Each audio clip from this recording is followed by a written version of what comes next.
This is Dr. Ron Daniels, president of the Institute of the Black World 21st Century, and I'm taking this occasion to do a recording, a video on one of the most significant events in the history of Africans in America, the 1972 Gary National Black Political Convention.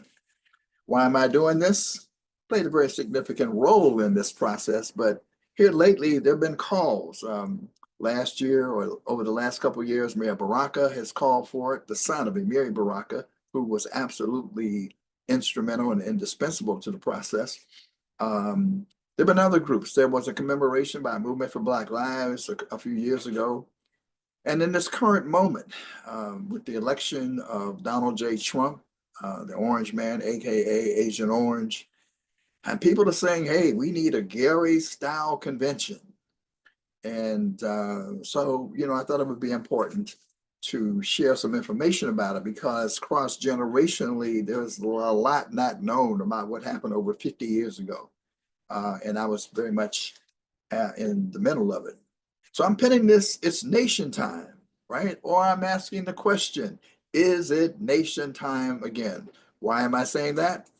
Because it's nation time was a part of that era, that slogan, it's nation time. In fact, the Republic of New Africa would use it. Somebody would jump up and say, what time is it? And people would say, it's nation time. And somebody would say, well, when is it going to happen? Or no, they say, well, what's going to happen?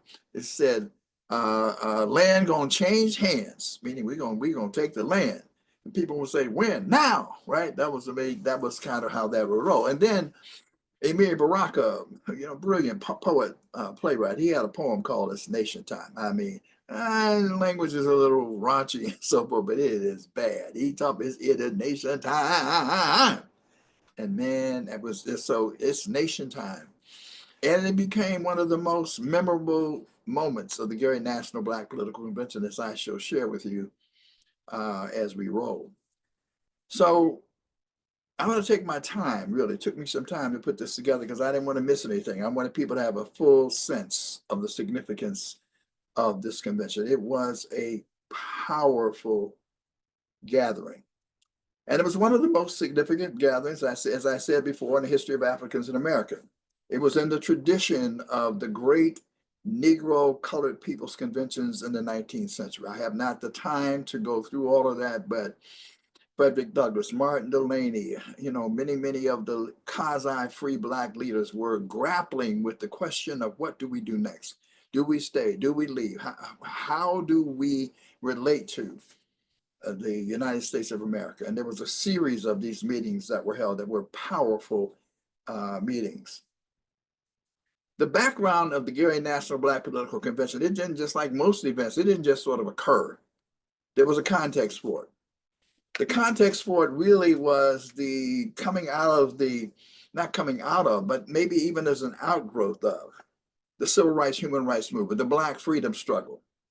There was a new variant that emerged, and it was called Black Power, right? Black Power. Black Power exploded onto the scene in the mid 60s. Many of you remember the Meredith march through from Mississippi to, I think, Memphis to Jackson, whatever it was. And that was then that really Ricks uttered Black Power. Well, that phrase reverberated and echoed all across the country and the world. And so in that era, you had rising Black consciousness. Black is beautiful.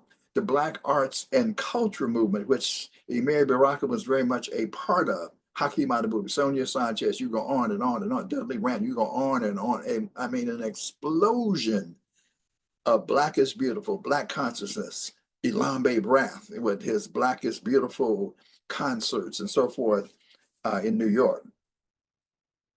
But it was also a political movement that challenged the existing order, the existing leaders. And it got a little ugly, be honest about it. I mean, the heads of the Urban League, NAACP, CORE, CORE, and some of those organizations, the traditional leadership was seen as being too slow, out of step, whatever.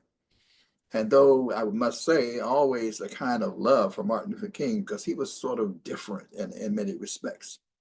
But people saw them as accommodationists. Some of these, these traditional leaders as kind of accommodationists. They were not fighting back hard enough. So we were calling them handkerchief heads and all kind of nasty names, which in retrospect was unnecessary, but that's how young activists sometimes do.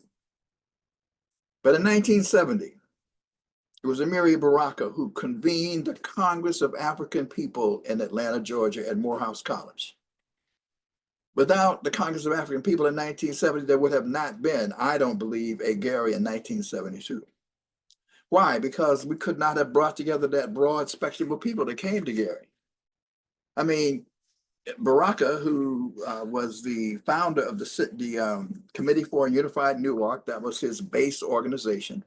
It was a Kawaida-centered organization. He picked up the torch or shared the torch and was designated as among the leaders of the Kawaida movement, the cultural nationalist movement, by Dr. Maulana Karenga, who was, as he would say, in captivity. He had been incarcerated for a period of time. Baraka picked up the torch and he built a strong cadre of chapters all across the country. And so Baraka was, and then, and instrumental. The other thing we have to know about Baraka is there were many people, including myself, who were somewhat skeptical of electoral politics. In fact, kind of disgusted with it. Not Baraka. Baraka's brand of Black power included the idea of Black people taking territorial control over Black spaces that we control. Control where we live, control. Really consistent with Malcolm's notion of control. We must control the politics and social work of our neighborhoods, of where we live. Therefore, if we have Black cities, the majority Black cities, we should control them. That was Baraka's notion, if you will. So Baraka, having pulled together this organization, decided as a Pan-African, a nationalist and Pan-Africanist, called a global conference, actually called the Congress of African People in 1970.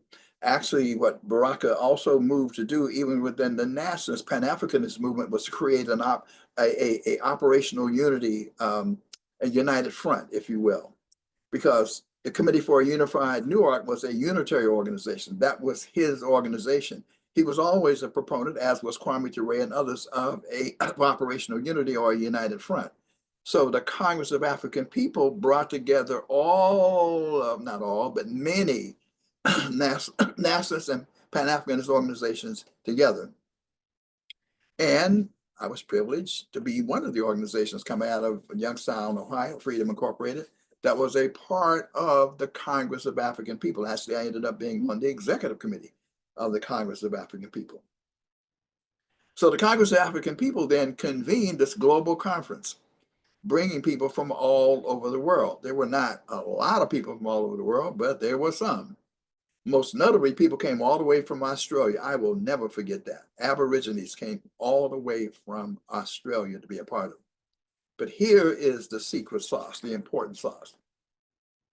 At the Congress of African People, Baraka reached out to begin to heal these wounds between the factions, between nationalists, Pan-Africanists, and the legacy organizations and whatnot. So coming together at the Congress of African People was everybody from Whitney Young. Whitney Young, the president and CEO of the National Urban League, which was really seen as the most conservative in many respects of the traditional organizations, even though now that we study it, Whitney Young was no conservative really, but I mean, that was kind of how it was seen. From Whitney Young to Halim Abdul Farrakhan, that's what he was called in those days, the Honorable Minister Louis Farrakhan, and everything in between, were all there. So now in this room, you saw this gathering of Black people from all backgrounds and so forth coming together. And I'll never forget Lerone Bennett Jr., with whom I had developed somewhat of a relationship. Lerone Bennett Jr., for those who don't know, was Before the Mayflower was among his many books. That was the one that really helped shape my consciousness in many respects. But senior editor at Ebony magazine and Jet magazine. This generation probably knows little about that, but that was Jet and Ebony. That was the news organs of the day. And I'll never forget Lerone Bennett Jr. saying, "Oh man, this is wonderful. Look at this is great. This has brought us together finally." Because it was that internal ideological fratricide was going down. And that healing, or at least some semblance of it, needed to take place in order to move forward. So no cap 70, in my opinion, maybe Gary, if something like that may have happened, but certainly in this instance, it led the way to the Gary National Black Political Convention. The other significant factors that we have to take into account is that, it was a period also where people who had been elected to elected office and so forth, and Black voters were fatigued, man. Same old refrain. The more things changed, the more they stayed the same. Black people were voting for the Democratic Party, and they were dissatisfied. There was a sense that we were being taken for granted. Our issues were not being heard in the way that we thought they should be heard. And so 1972 was an approaching crucial presidential election. So for many people, or for a lot of the folk who were associated with Gary, it was a time to sort of bring the Black nation together. And I must say that, even that we had people being elected to office were a part of this consciousness. Black mayors, with Lou Stokes, Carl Stokes come in Cleveland. None of that would have happened, really, not likely, and because Black people it took a sort of conversion of our consciousness to support each other. And Carl Stokes broke through in 1968. Hatcher, 2 weeks later, Ashley was elected. So there was a sense of disaffection with the Democratic Party, and indeed it was a critical election year.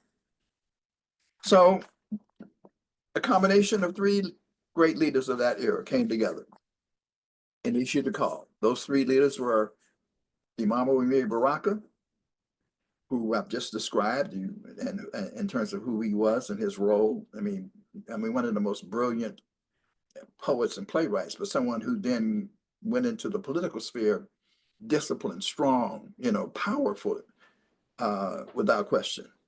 And then there was Charles Diggs, I think Charles C. Diggs, a funeral director out of Detroit, elected to Congress, succeeding, I think, in the same district, maybe, I think it was Dawson, maybe going way back.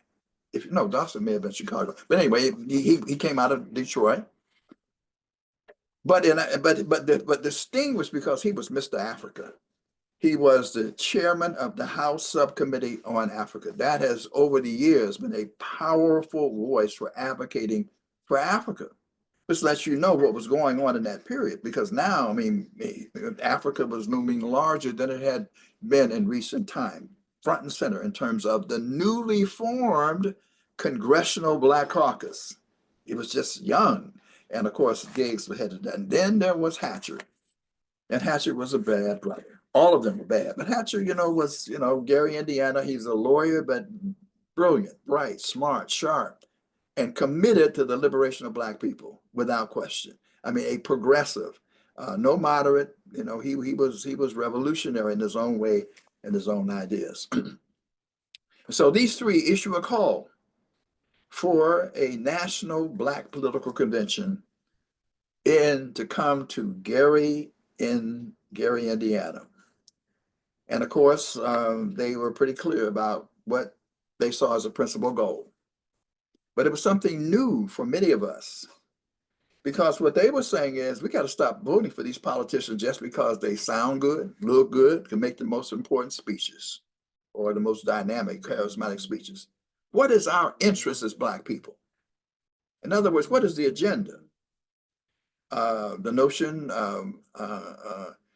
was no permanent friends, no permanent enemies, just a permanent interest, which is really something that Churchill said, picked up by Congressman Clay. He was attributed as being the person who said that, but it was really coming out of Churchill, really. It was an adaptation of it, but no problem. That was okay. And he said, this must be reflected in a Black political agenda.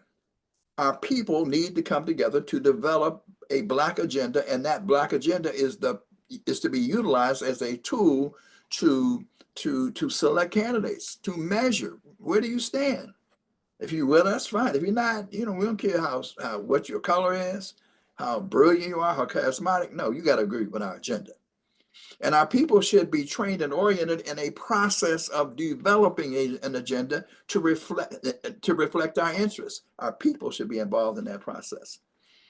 So the goal of the Gary National Black Political Convention was to create a national Black political agenda.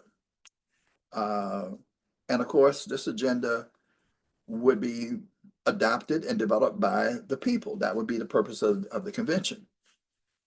And so my recollection is Congressman Walter Fauntleroy from the last colony, it was really not the last colony. We used to say that Puerto Rico, of course, from Washington, D.C., and the preeminent Black political scientist of that era, Dr. Ronald Walters of Howard University, would be the co-chairs of the Resolutions Committee. But the conveners were Baraka, Hatcher, and Diggs. Now, this is one of the most important parts of the overall process, because when people they want to do Gary, but this was phenomenal because it was so participatory. It wasn't just a whole lot of people who got together and said, "Y'all come," everybody showed up. No, that's not how it works. What was outlined was a participatory process, delegate selection process, and a way of, in fact, adopting the resolutions that would be forthcoming out of this convention. There would be a tripartite conveners, 3 co-conveners for every state, because this is going to be organized state by state and congressional district by congressional district. 3. Now, Baraka being at the table ensured that it would not just be elected officials. So therefore, of the 3, at least one, could be more, but at least one had to be a nationalist, a Pan-Africanist, a community organizer, community-based leader, had to be. That was locked in every state. So out of Ohio, Dr. Ron Daniels, not a doctor then, but just regular Ron from Youngstown, Ohio, with a formidable local base, was selected to be a co-convener of the Ohio delegation with a gentleman out of Dayton, Ohio, legendary traditional politician, but very effective, named C.J. McGlynn, and out of Cleveland, Ohio, Carl Stokes. We were the 3 co-conveners of the Ohio delegation, and that was replicated across the country. That's how I became a part of the Ohio delegation, and a leader of that delegation. Would not have been there likely if it were not for Baraka insisting that a nationalist, Pan-Africanist, or community activist be at the table. So what had to happen then is we are charged to organize our states. Again, this is not a y'all, everybody show up, y'all come. No, a process was outlined. And that process was to congressional district by congressional district, to convene people for congressional district conventions that would have the charge of, number 1, electing delegates and alternates to the national convention. Now, the formula for that was as follows. Each state was apportioned delegates in terms of its percentage of the national Black population. 13 million Black people in America. What percentage is the Black population of Ohio of that 13 million translated into a number? I don't remember how many delegates we had, 67. I don't remember what it was, but that was the formula. So there wasn't also like just everybody, just how many No, it wasn't just, oh, we'll pick 5 here or 10 there. No, you had to go through a process of doing that.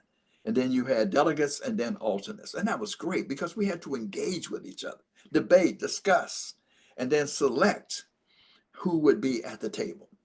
And then we had to then put our resolutions together. What do we think the key issues are? And then we would send those up to the state. There was a state convention, and those resolutions were sent to the National Resolutions Committee, right? And so this was an incredible process. And sisters and brothers, I mean, people got into it. It was one of those things where, to me, that's the spirit of it. People got into it in terms of trying to formulate this and broad base. It was exciting, and it happened in a relatively short span of time. One of the most important things was, Hatcher and them and Diggs and Brock said we need some money to do this. I can't remember who put up the money and whatever, but they needed $100,000 in 100 days or something. I forget what it was, but they raised that $100,000 because it was, in that sense, similar to the Million Man March, where people just pitched in to do what needed to be done. Now, the co-conveners nationally, the tripartite leadership, tapped Dr. Vincent Hardy. Oh, I love Dr. Vincent Hardy. His book, There is a River. I mean, I've never read something more beautiful than There is a River, talking about the history of our people. Dr. Vincent Hardy, who was the guru behind the Institute of the Black World. That's right, the original, show enough, Institute of the Black World. I'm president of the Institute of the Black World 21st Century. That's not by accident. It was intentional. We went through a process of consulting and figuring out and figure if we're going to do, why not do something similar, maybe slightly different, but it would be 21st century to demarcate us from the original IBW. Bill Strickland, Hakeem Adabudi, Jan Douglas. I mean, there are any number of people. I mean, that Walter Rodney. I mean, it was, again, Lerone Bennett Jr.'s, I think it was Challenge of Blackness, I think it was, around education that sparked them. But I mean, an assembly of brilliant scholar activists. And so they were charged with the responsibility of creating the preamble in advance, and in effect, the call for the Gary National Black Political Convention. And it was a remarkable preamble. It was a progressive, it was characterized by a progressive race class analysis. So if you'll just pardon me for a minute, I want to just sort of hold up my Bible, because for many years this document is what I use. You can see it's stained, it's raggedy, it's all because I was a torchbearer until I went to the Center for Constitutional Rights to be executive director. I saw myself as being the torchbearer for Gary and for what Gary represented, including my independent run for president, by the way. So let me just quickly read a few segments, if you'll be patient with me. It says at the beginning, it says, the crises we face as Black people are the crises of the entire society. They go deep to the very bones and marrow to the essential nature of America's economic and political and cultural systems. They are the natural end product. They are the natural end product of a society built on the twin foundations of white racism and white capitalism. Gary National Black Political Convention. This document, over 50 years ago, said that. Another section says, white realities, Black choice. It says here, the American system does not work for the masses of our people, and it cannot be made to work without radical fundamental change. In other words, they're saying from the beginning, this is not some like milquetoast convention. We are here to talk about radical fundamental change over a half century ago now, right? Then they go on, the political parties. Both parties have betrayed us whenever their interests conflicted with ours, in quotation marks, parentheses, I'm sorry, which was most of the time. And whenever our forces were unorganized, dependent, quiescent, apathetic, and compliant. They said that's a scenario. And then they go on to quickly another quote here.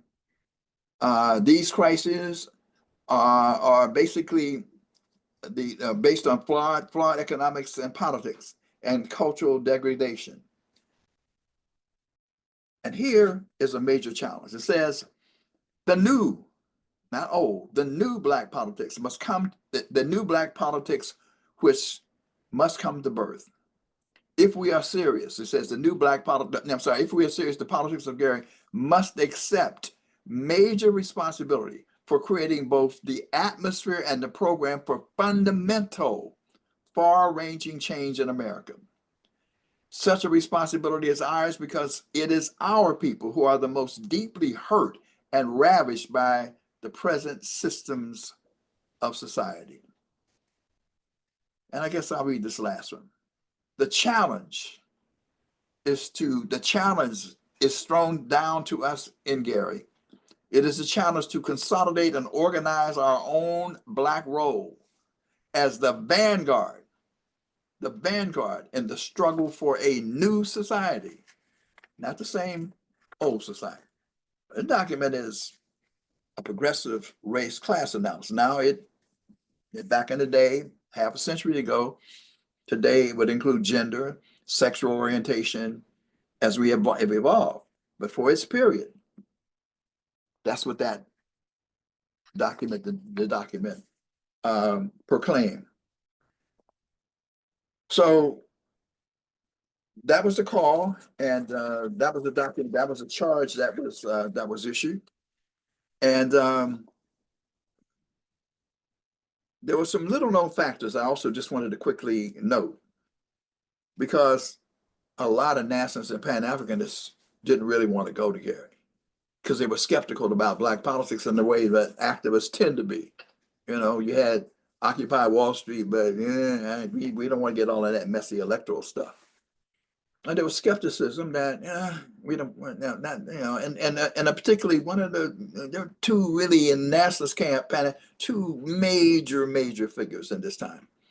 They are Imam Baraka and Owusu Sadoki, also known as Howard Fuller out of North Carolina. These are there sort of an orbit of folks surrounding these two seminal figures, and Sadoki, and that would have included Reverend Nelson Johnson, God rest his soul, the new ancestor, and Mark, and I forget Mark's last name, and a whole group of people at Sobu, Yobu.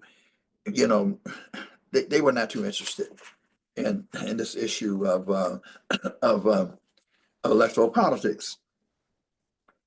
But Baraka was someone who did believe in electoral politics, and so they collaborated, and he persuaded, encouraged Owusu to come and to bring people and to gather. Part of it had to do with there was something coming up in May called African Liberation Day. And so we saw it as an opportunity to put African Liberation Day before the convention and have the convention support it. The other thing is we organized the caucus. There was a nationalist Pan-Africanist caucus that met. It was informal, ad hoc, but its goal was to make sure that our voice was heard. With those conditions, Baraka had helped to facilitate. Owusu Sadoki did, in fact, engage. Excuse me. Now to the commission itself. Hatcher, of course, was host. That was very important. Dick Hatcher did everything. And let me just say, I really not close to Diggs at all. I just didn't know him as well. But, I had worked very closely with Baraka and became very close with Hatcher as well. And he went all out to put the resources of his city, Gary, the steel city, right? One of the, I think the third largest, maybe the second largest steel producing center in the country, because Pittsburgh first, I think Gary second. He deployed his staff, everything. It was at Central High School, if I recall. It was at a high school. Let me not say it was Central High School, but it was at the high school there. So all of the resources. Every hotel within the Ohio delegation, we were 20 miles outside Gary. Everything was occupied. I mean, sisters and brothers. Woo, this was something. This was something. It was really, really powerful. Um, so he deployed his troops to help out. And then Baraka's cadre. This is something that can never be underestimated. Without Baraka's disciplined cadre essentially functioning as the administrative arm to do all the logistics, not all, but most of the logistics and arrangements, this would never have succeeded. He had a disciplined corps and they did the work and they worked tirelessly. I remember a sister, her name was Salima, and that was probably, I think that was his like chief of staff or his right hand person, Salima. She was, I mean, that sister, I mean, you know, just 24/7 getting the work done. So the opening session, one for the ages. Who's who of Black America spoke at that opening session? I mean, we were on a high. And Queen Mother Moore was in the hallway. She wasn't on the stage, didn't need to be on the stage. Come and get your reparations. Don't forget about your reparations. I mean, she was just pounding, reminding us we don't come together without reparations. Including on the stage was Dr. Betty Shabazz. She wasn't Dr. Betty Shabazz then, she went on later, but this was just Sister Betty at that stage. And of course, Coretta Scott King as well. Many, many other speakers, but I want to call attention to just two for reasons that will become obvious. One was Dick Hatcher, because it begins to reveal kind of what elected officials and some of the political class had in mind. Dick Hatcher rose up and he spoke eloquently and powerfully. No, three. Baraka spoke first, and Baraka spoke about independent, of course, independent politics. But, and I say that because there were kind of different motivations. Now, Hatcher got up, and I will never forget him saying, he's speaking to us, but he's also speaking to the Democratic Party. And he said, this may be your last chance. He would use that phrase over and over again. We've done this and that. We don't have to take this. We can do something different. This may be your last chance. Because he's frustrated with the way the Democratic Party is acting. And then came the Right Reverend Jesse Lewis Jackson, right? The eloquent orator. Afro this big, dashiki on, strolls to the stage. And he gets to rapping and rhyming and throwing down. And he talks about, you know, his role is to threaten that there may be a Black political party. So he gets up and this famous line was, you know, this, that, and the other, and we're tired and so forth. And it's like a woman who's pregnant and the baby about to come. And he said, the water then broke. The water then broke. Black party is here. Audience roared, man. Jesse said that, you know, water about to break. Water then broke. We here. We ready for a Black party. He wasn't really ready for a Black party, but he said that. So those were some of the most important speeches, or at least, and the reason why I cite those is because of the motivations behind them. Now, the important, I want to now turn to important developments and outcomes, because these are crucial as well. There was a significant struggle that developed, as you might have anticipated, that might happen over the agenda between many of the elected officials, but particularly also the traditional leadership organization, NAACP, Urban League, and others. And it was over two critical issues, interestingly enough. One was the issue of community control of education. Remember now, there was a fight to Brown versus Board of Education was just that, how to integrate education. But after a while, people say, well, do we really need we chasing these white folks around trying to educate? People start saying, well, how come we can't get an education where we are? Why can't we control education and dictate and how our people will be educated in the public schools? That echo was coming particularly out of Brooklyn Core, radical Brooklyn Core, and a community control of education movement that reverberated all across the country and resonated with many people. They were tired of just trying to chase white folks to integrate with them. Question is, can't you have quality education where you were? Now, this this kind of had a flashback to Plessy versus Ferguson. That is separate but equal. It's, but people saying, well, it will never work. But that was what was being attempted. The second resolution had to be, in the resolutions, was a resolution to call for the recognition of Palestine as a state. There was no reference to Israel. It was just straight out Palestine. Woo, woo, woo. Damn, it failed on that one. So, it was like tense. And so the question is, how are you going to resolve this? It was in the agenda and people were debating and whatnot. So those two issues were explosive in terms of the convention. And it was a raucous session to figure out how are we now going to get this agenda that includes a lot of stuff. I mean, there are other issues that a lot of people agreed on. How do we get them passed? So finally, it was agreed that let's have a composite resolution. Let's put it all together and let's pass it by acclamation. It was Senator Waldemar Stewart, who became a dear friend of mine, Dr. Waldemar Stewart. He's from Panama, and he was the chairman of the New York delegation. And he rose to say, Mr. Chairman, I move that the composite resolutions be compiled, or the composite resolutions be adopted by this august body or something. I'm paraphrasing it that way.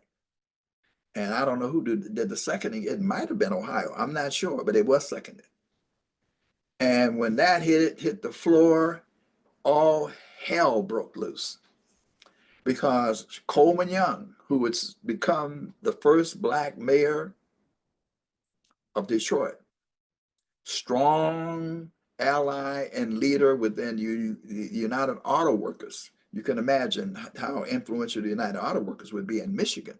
But he was not chairman of the Michigan delegation. It was Riley Smith.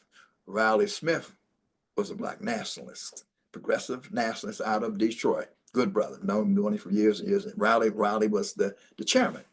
Would not have been there had it not been for the Barack Reform, but he was the chairman of the delegation. Coleman Young walked out. And cameras, everything. He just pulled his people. He walked out of he walked out and condemned it and, moved. And so when he walked out, the chair recognized Ohio.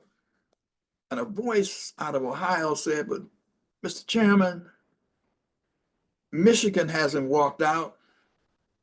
Only Coleman Young, and I'm paraphrasing myself because I'm the one who said it, only have walked out. Riley Smith is the chairman of the Michigan delegation, and there stands the Michigan delegation strong in support of these resolutions.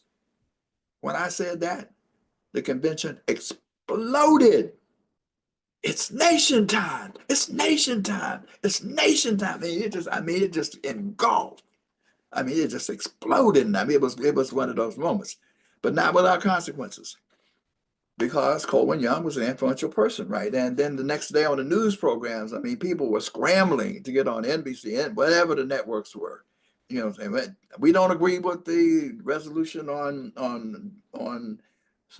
community control. It's like resegregation again. And we really don't agree with the resolution on Palestine. It was, people were, were really, apologizing and whatnot. And, to be some understandable, it was their organizations, and some of them were beholden to certain forces. As we know today, we have a similar kind of circumstance, if you will. And it was shown, they just, some of them were more vociferous in their denunciations, others milder, but there was a schism that was produced without question. But the convention moved forward. And in those resolutions was also adopted a resolution for African Liberation Day was in the agenda. Now, the other thing that had to be dealt with was the question of a continuations mechanism. Do we continue this? And if so, how? Now, there was also in that body, you can imagine, because one of the lessons really of the Garrett Convention, which I think is probably true today, is that, there's a consciousness that in some ways is ahead of some of the leadership, or maybe not. It may not be analogous. I'm not sure. But in that period, it was decidedly so. The agenda, what was in the agenda, clearly, I mean, overwhelmingly, people at that convention, it wasn't just nationalists and Pan-Africanists. I mean, just ordinary people who came, they were down with the proposition, tired of community-controlled education. They were tired of, and there was a sense that the Palestinians had a right to a homeland and whatever. So what happened was a Black political party was also on the table. Because people were tired of the Democratic Party, the polling showed that there was significant sentiment for an independent party. By the way, that independent party has polled fairly well for many, many years. So as a result of that, Louisiana, the Louisiana delegation was headed by, or at least I don't know if he was the chair of the delegation, he was certainly one of the key activists and was well respected. I think it was Father A.J. McKnight, who was a Catholic priest, but radical a Black priest in the economic development states. I forget now. There were three major economic development arms in the South. Emergency Land Fund was one of them, and then Father A.J. McKnight was one of the other ones, and they were all these economic development entities were working. So he was the chair of the Louisiana delegation. Mtemishi St. Julian had created a Haitiana along with some other cultural nationalists in Louisiana. He probably would not have been there either had it not been for the Baraka formula. But Mtemishi St. Julian, dear friend of mine, love him, committed, later became the head of the New Orleans Finance Authority, one of the most dedicated committee brothers you will ever know. He rose to call for a resolution. We call for the continuation mechanism to be a Black political party. Well, the problem is that was something that everybody did not agree on. I mean, the elected officials in particular were not for that. And then so that was a kind of, are we going to get out of here or not? Well, Ohio crafted a compromise. Ohio crafted a compromise. That's right, I wrote it. And the compromise was that we would create a national Black political assembly as the continuation mechanism.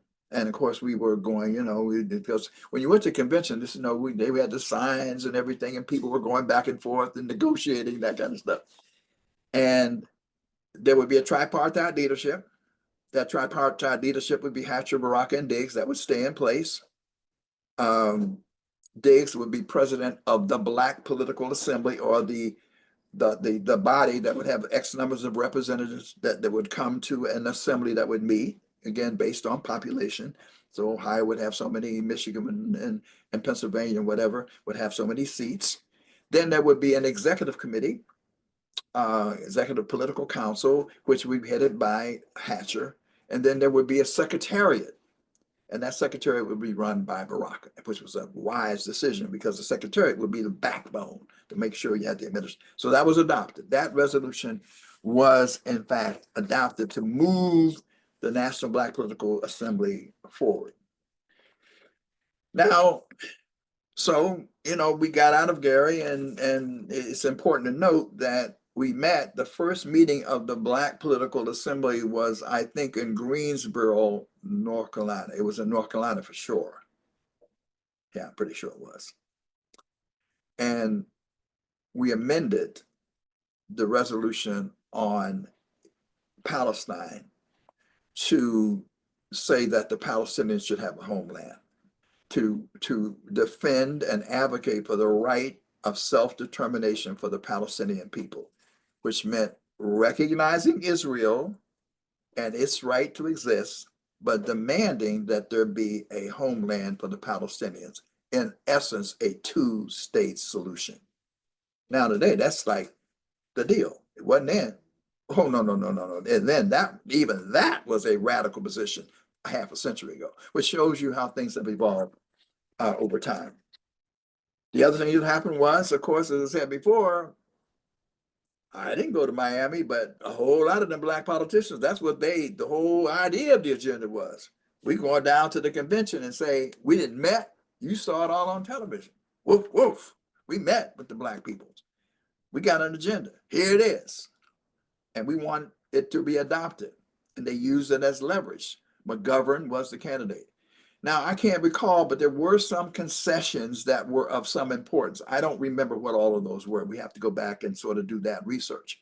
But the point is, that's what their objective was. They went to, and by they I meant Hatcher and Diggs and Fauntleroy and Jesse, of course, was with them and so forth. And they met in Miami. And of course, they went on to the election, and McGovern got destroyed in that election. That was one of the greatest landslides in history, but not necessarily a failure, because there were in the Democratic Party some changes that got made that were translated later.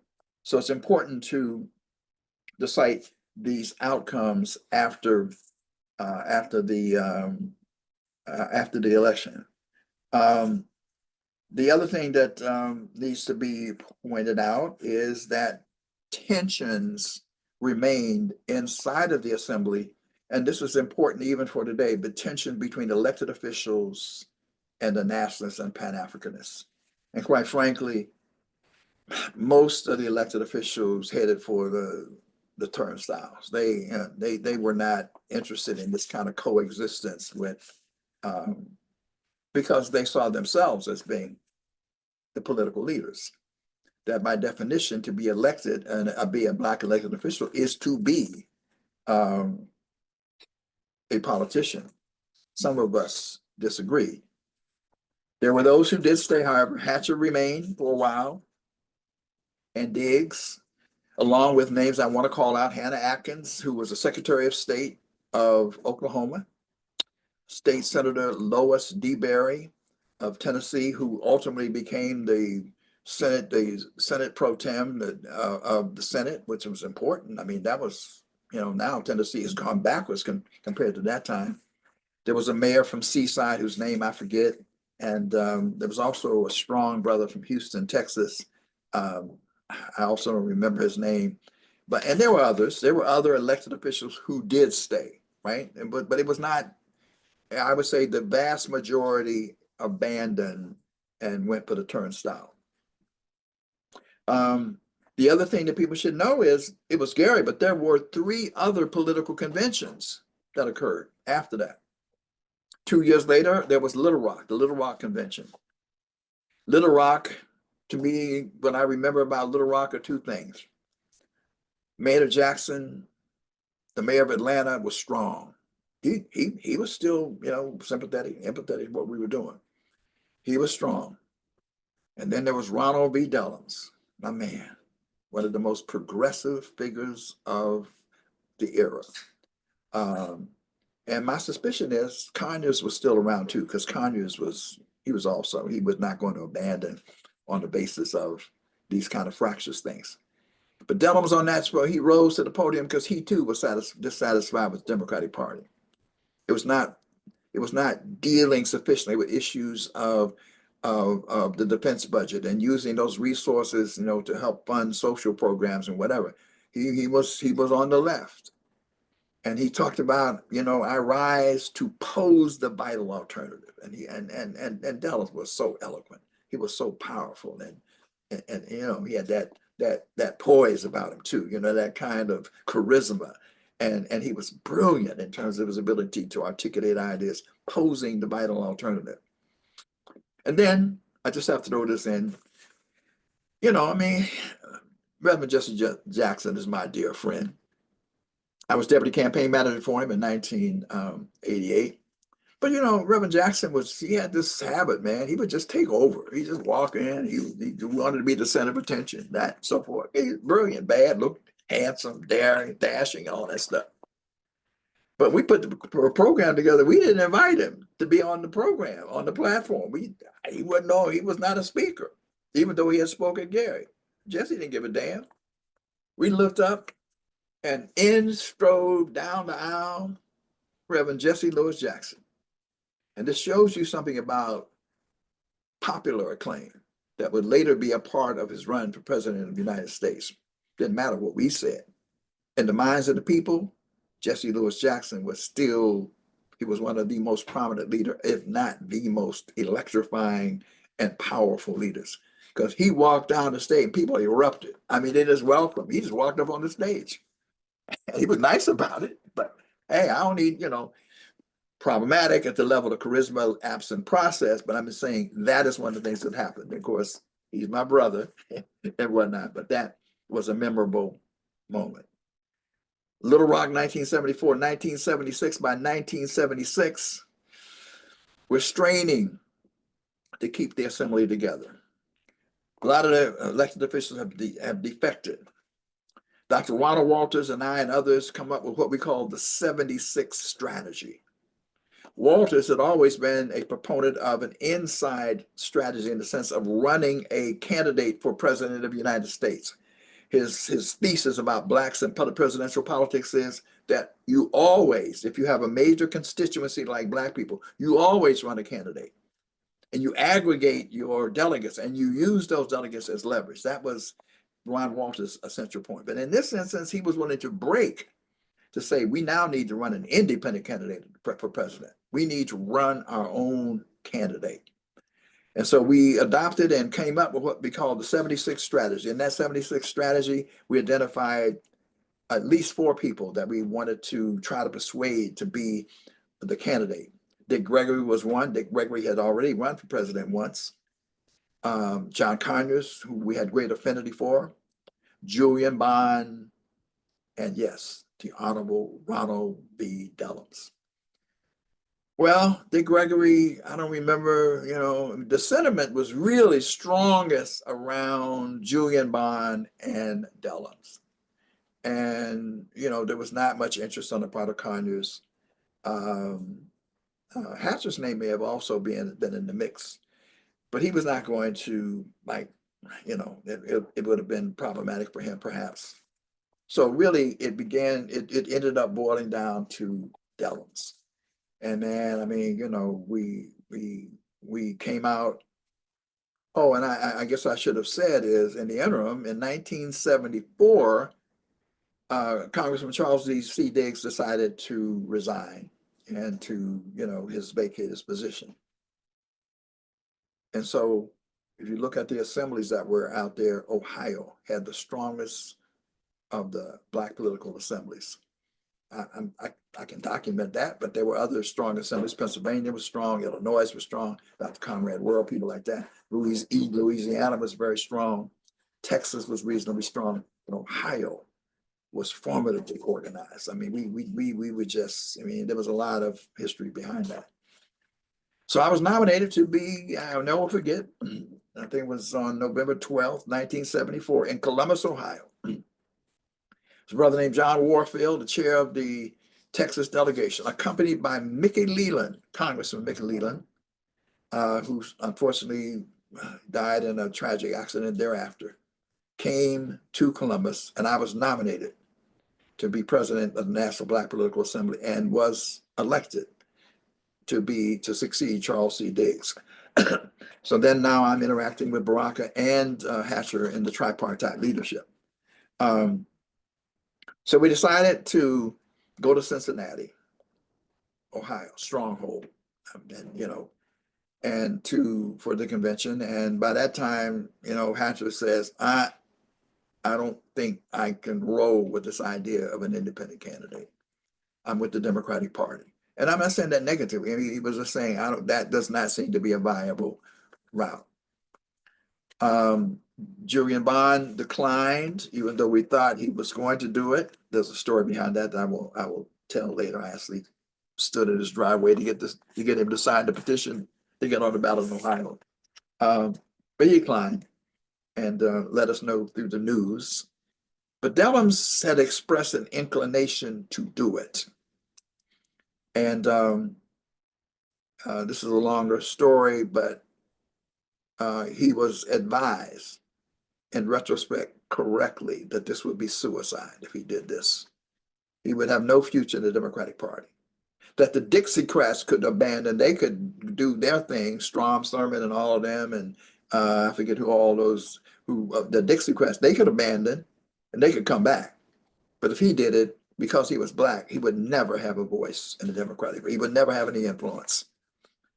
And so we did everything. We had the sign, sit a hoop, and Dellums for president. We had to put him in the presidential suite and everything. And Dellums and I were very, very close. I mean, he and I were really close, and we were hoping that we could persuade him to do it, you know. And in part, it was because we were trying to save the Black Political Assembly too. It was like it was losing, you know, it was just activists, and not that we were not important, but it didn't have the breadth that it needed, and you know, the kind of support we needed. And so it was a strategy also to build out the assembly. And Dellums walked into the room. He saw all of those signs, and we were shouting and so forth. I could see him cringe, and it was. Then he steadied himself. He walked to the podium. He said, "Sisters and brothers, I love you." I'm paraphrasing it now, and so forth and so on. I got the tape somewhere, but the main thing he said was, "This is not my moment."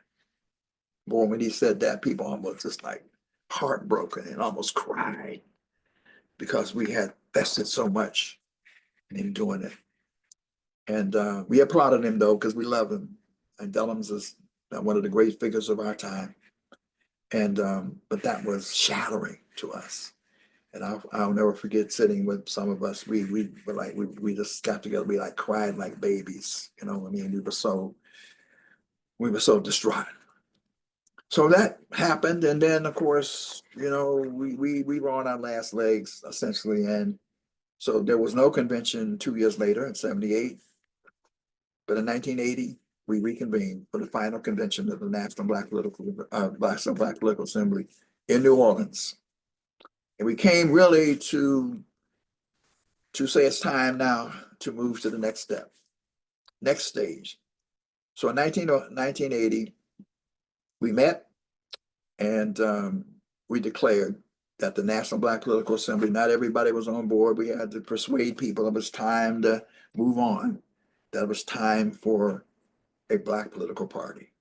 And at that convention, a resolution was passed to create a National Black Independent Political Party and to have a founding convention in Philadelphia within 100 days. That's a whole nother chapter for another conversation. And we did. We actually went to, we had the convention in Philadelphia. A lot of lessons to be learned from that as well. Well, sisters and brothers, this is longer than, of course, the traditional this age thing. You're supposed to doop, doop, doop, doop, doop, and be over. I couldn't do that. I wanted to share all of it with you in terms of what went into it.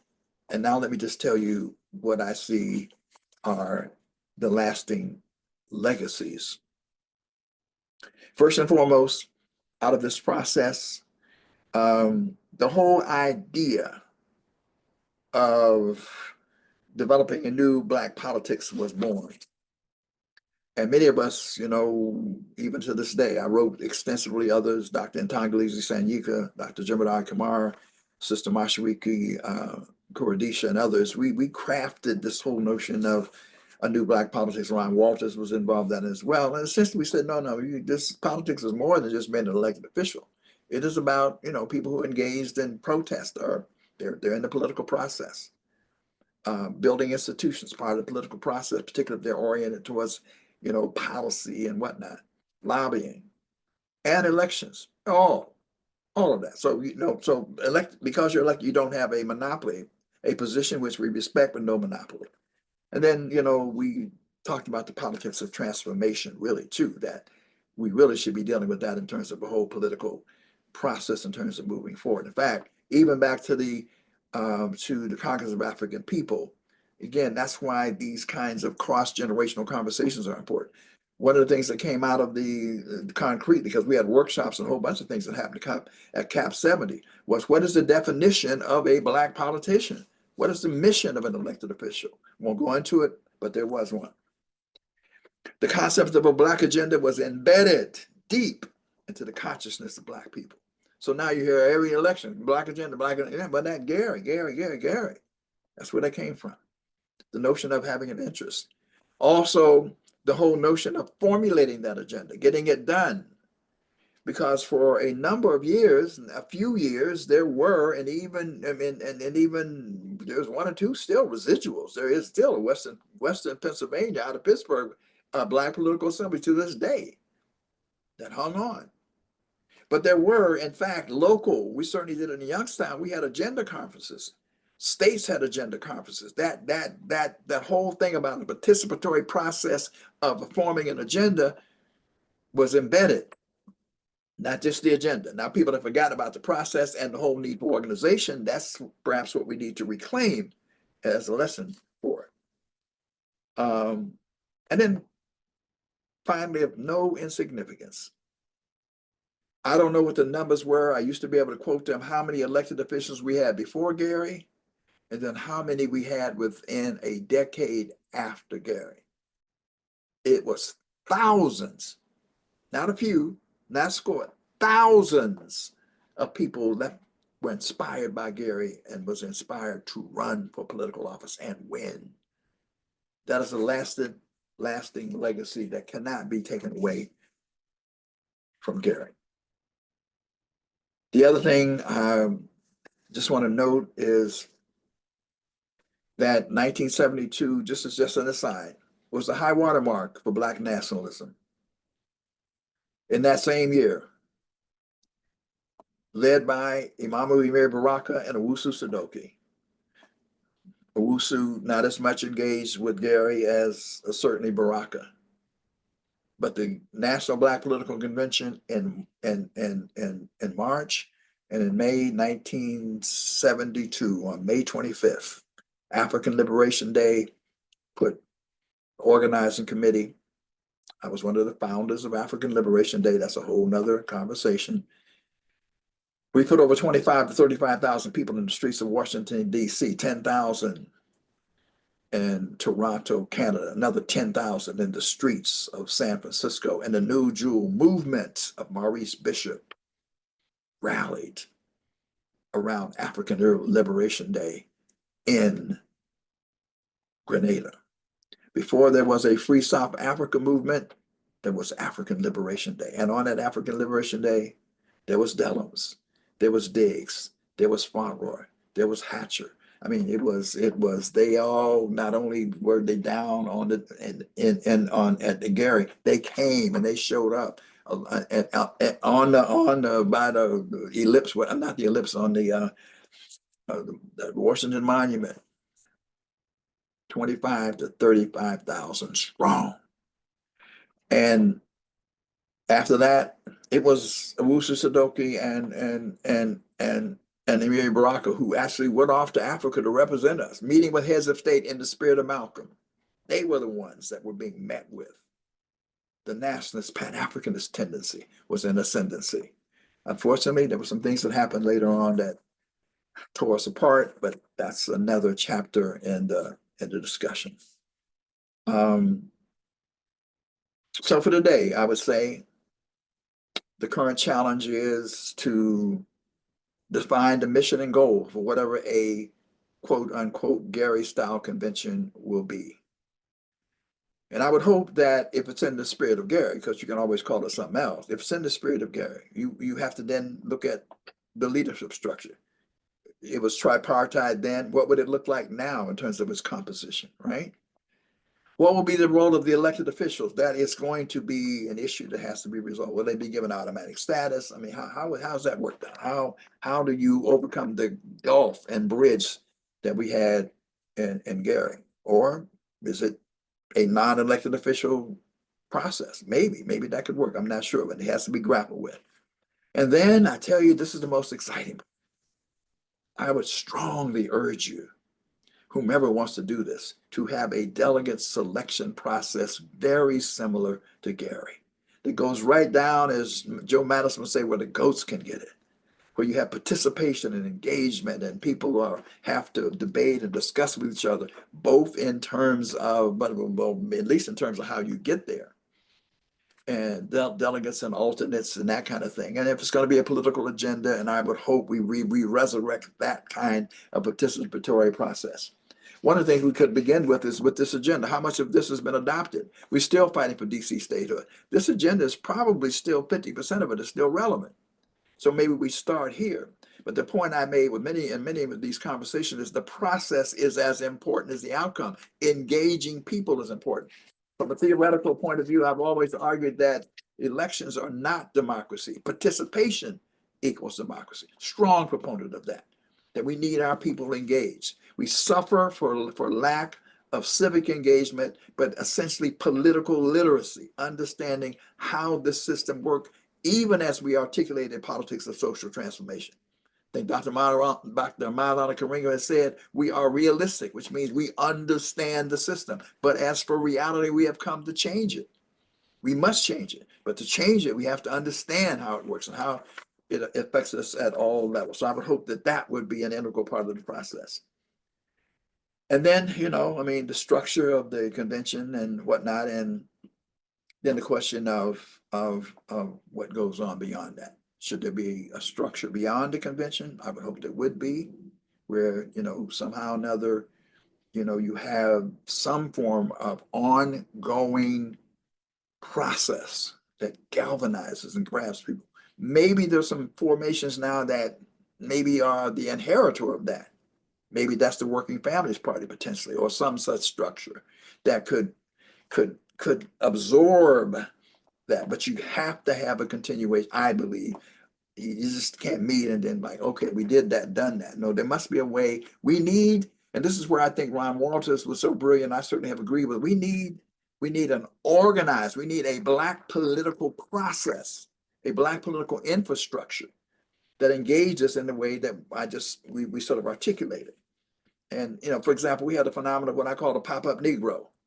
We got places in Memphis, Tennessee is one example where the Ford family, that seat was kind of in their family for a while. They were good people. They did some good work.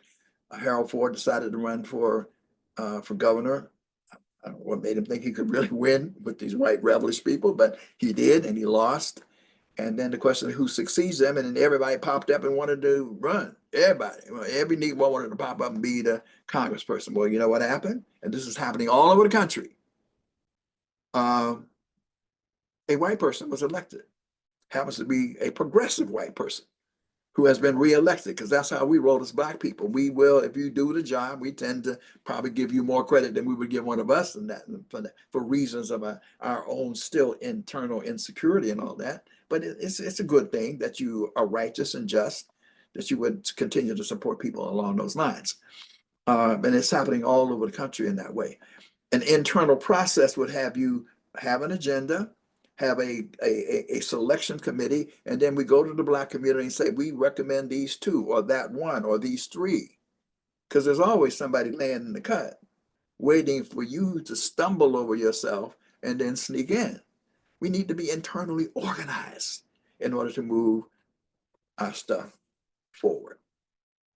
So forgive me for being long. I'm old school, OG. You probably fell asleep in the middle of it, but that's okay. You can always go back and pick it up and read and listen to it 15 minutes at a time, or you can chop it up into little bites and absorb it to your ability. Love you. Love this generation. Tremendous energies out there. And so the question is the one that I started with. Is this nation time again? I do declare it is nation time again. Asante Sana. Thank you very much.